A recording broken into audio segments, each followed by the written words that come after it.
Thank you, sir. All right, so let's round this up. Let's round this up and call it a night. So this is a like very, very sweet live example of what I was saying. Live example of what I was saying. Now this is Euro USD on the 1 hour time frame. So I recommend every day, anytime you trade only one forex pair.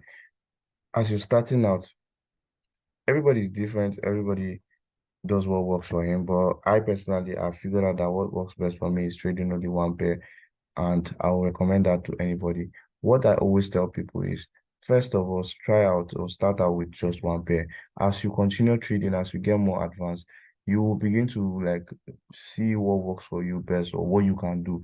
So if you like, you can then decide to add more pairs and trade more pairs. But for the start, just stick to one. You will thank me later. So what I will always recommend is trade only Euro USD. So this is Euro USD on the 1 hour time frame.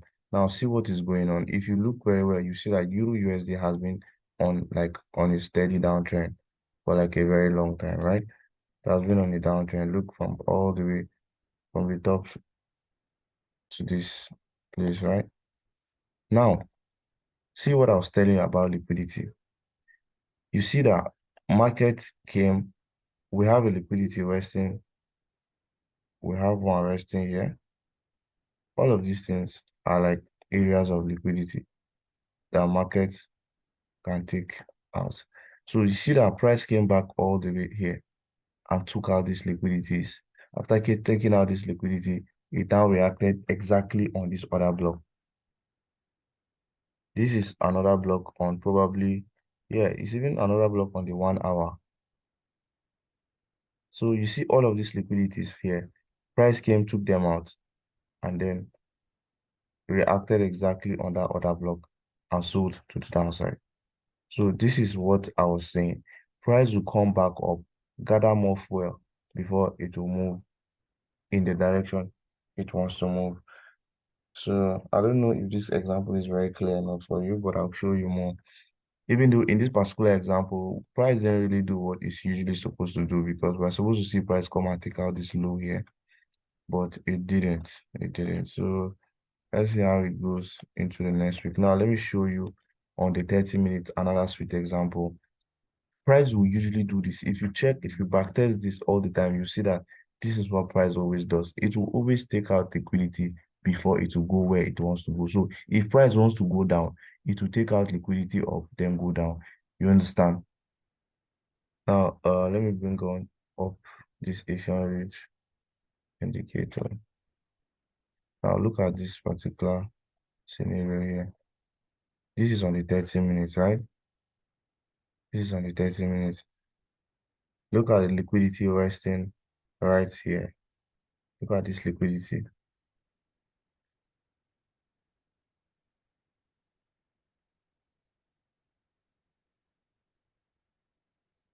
So right, can you see it?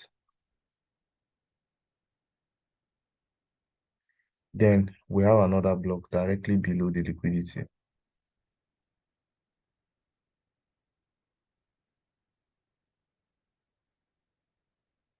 You can decide to mark your other block even from here, from this candle. So see what happened. Immediately price took out this liquidity. See the way it flew to the upside. So usually price will first of all target that liquidity. How the Indians are liquidity now. The next thing is for it to start pushing in the opposite direction because that is where it's heading to. All it was looking for was for fuel. It was looking, I don't think I started recording. Did I? Okay, I started recording. Yeah, so all it's gonna do is to just get more fuel, then start moving in the direction it wants to move. This is like really, really, this is something that you don't even get to see most people teach you, honestly speaking. And when we continue, I'm gonna teach you like more refined ways to target this particular liquidity because it's not at all the time you just look for this liquidity to be taken out. There are particular times that once you see that liquidity is taken out at this time, then excuse me, then you're likely going to get a trade. You're likely going to see a trade. So let me look for another one. Uh, there's also, even though in this particular scenario, I need to go to the lower time frames, like 5 minutes, 3 minutes, of which if I do that, it's going to waste time to load. That's why I don't want to do that. But I'll keep on showing you these liquidities every day on a daily basis. Now, see another one right here. Look at this place here. There's a liquidity here. And when price took it out, see that it started moving to the upside. So this liquidity here, price took it out. See, it took it out here, right here. Then we got the push to the upside. So if you check on other time frames, you may see another block right here or an imbalance. You may see another block, and this is even an imbalance. This candle here is an imbalance candle. But even though price didn't really come into it, so if you go to the lower time frame, you'll find another block here, which is the last bearish candle before the bullish move. So let's look for more. Let's look for more.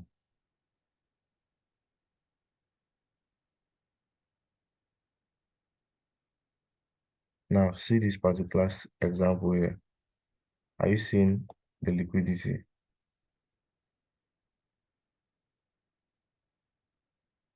You can see the liquidity. Now, see the liquidity, see the other block here. See the other block. See the liquidity, see the other block. Now, in this particular example, price didn't really tap, it didn't touch the other block. That's why I say, me, I'm most concerned with the liquidity.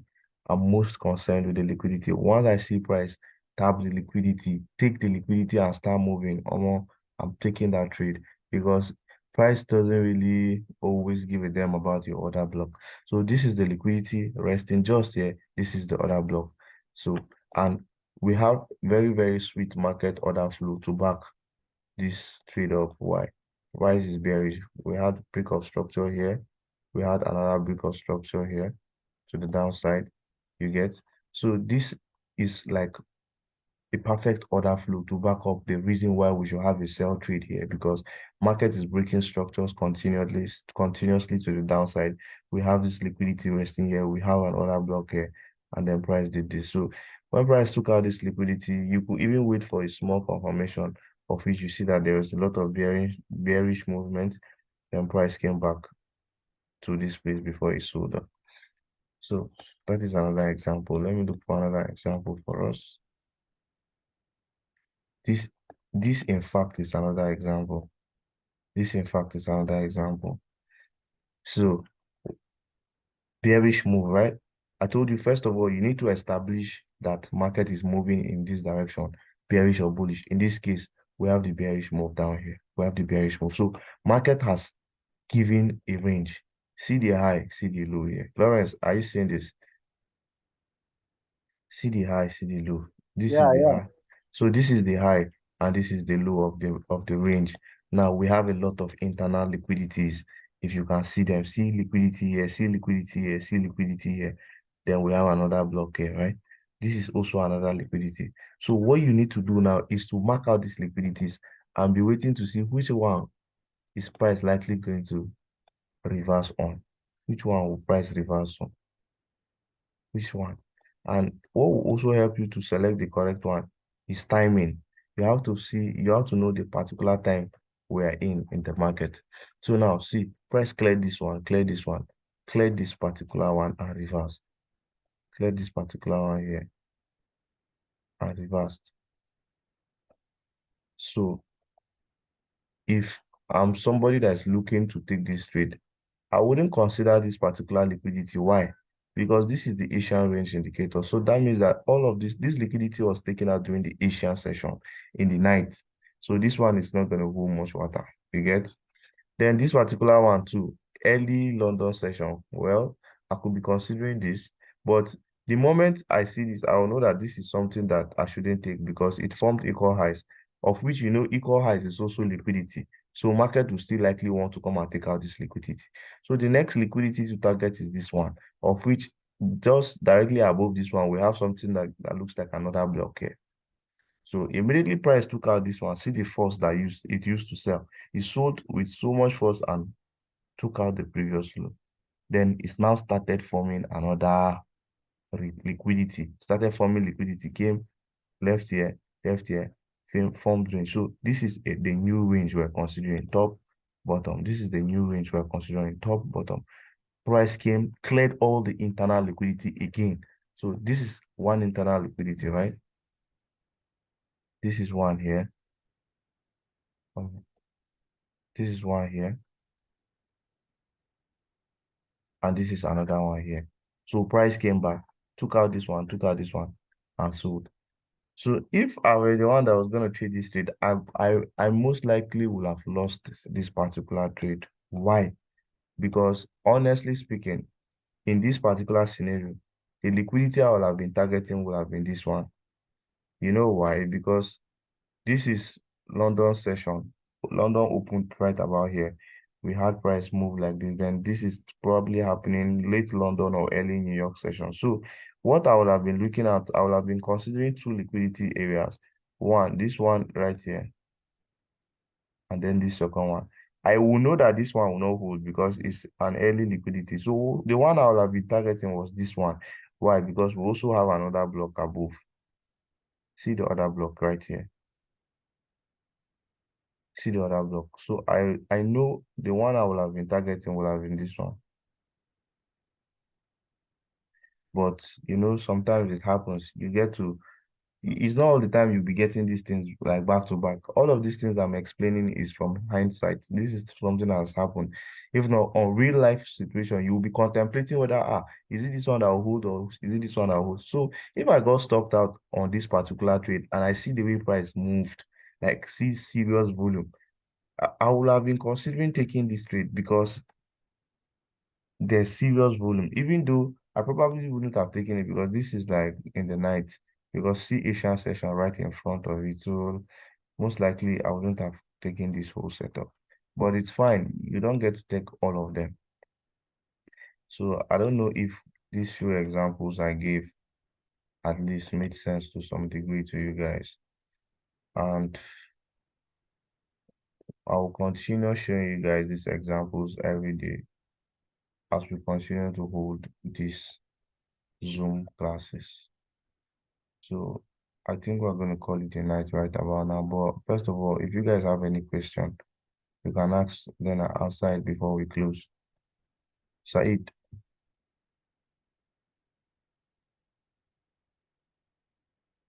Uh, I Yeah. think I've received a lot of information, so I have to process them. I don't, Okay. All right. I'm not even sure if I have concern. It's all right. It's fine. I understand.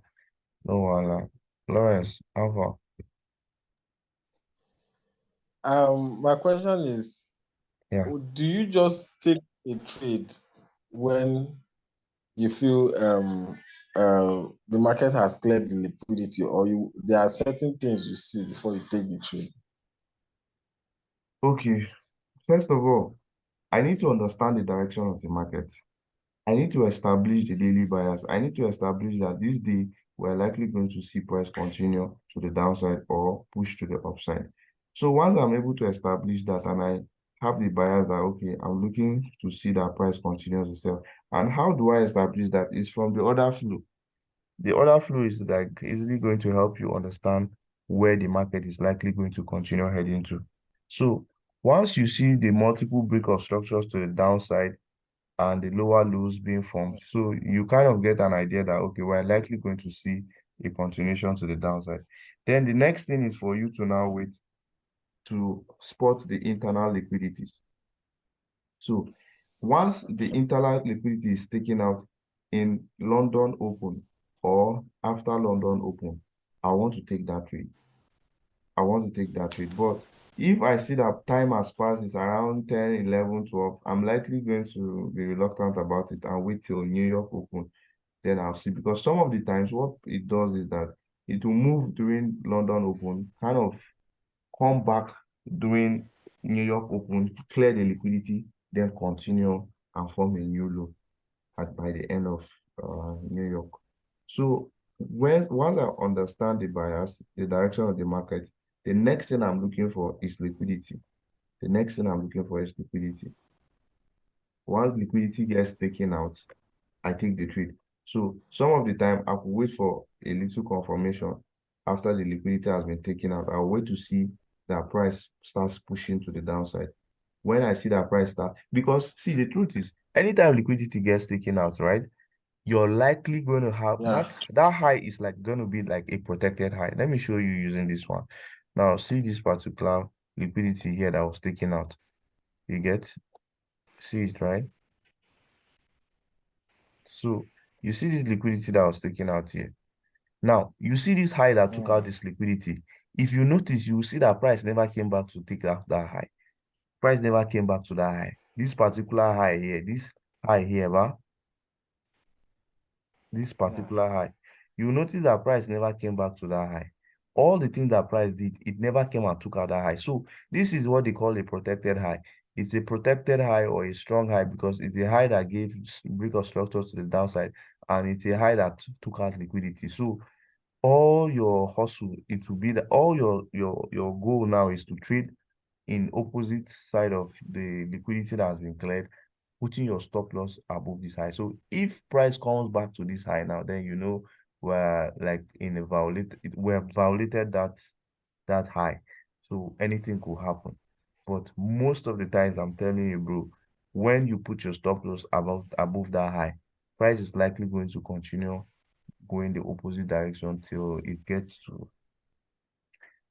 to where you're likely going to see price reverse. Now, on this Euro USD, I'm giving you like a general example or random example, but by tomorrow morning, I will do another video where I do my normal Euro USD analysis. You get, so I'm going to be analyzing it live. Then we'll predict the direction of the market. Then we'll also be predicting which liquidity to target. Now, straight up, before we even end this class, let me start analyzing it for you. Now, this is Euro USD, right? It has been bearish until we began to see a change in order flow. Now, you see the bearish move down, right? But right about here, Yeah. we are beginning to see a change in order flow. You see market is giving higher highs, sorry, higher lows. See the low, higher low, higher low. A bit messy here, but we saw a higher low. And this is even like a higher high, right? Now, DXY is even also bearish. That's another reason. You know, you have to like compare or reference it. What? DXY is kind of bearish now. That's why we're seeing this bullish move on Euro USD. You get? Okay. Yeah. So now this whole strong push that took out this liquidity. Now it- since the liquidity has been taken, we're now likely to see a bearish move, right? But all of this Yeah. bearish move, I was just anticipating the bearish move to last till this breaker block here. Ooh, my battery is low. So I was anticipating it to last just to this particular place here. So what it means is that from here, I'm still anticipating that this price will buy. Why? Why am I not looking to continue selling even though it has taken liquidity here? Because the order flow is kind of changing. So we're likely beginning to enter like a bullish market, you guess. So that's why I'm not really considering that this thing will continue selling to the downside. So I'm keen to buy to this area of equal highs tomorrow. Tomorrow, I'm targeting this area of equal highs. Once I see price come inside here and give us like a range, then break up to the upside, I'll target to take out this equal high. So that's just what I'm planning to do tomorrow. So guys, let me just end this here because my battery is already low so that at least the video will save. Then tomorrow morning, I will like share you guys the invite link, then we'll do the morning analysis together. How about that? All right, no problem. Thank you so much for your time. You're welcome, bro. You're welcome. Thank you, Said, sir. you're Thank you welcome. very much. You're welcome. So have a good night, guys. And you You too. too, sir. All right.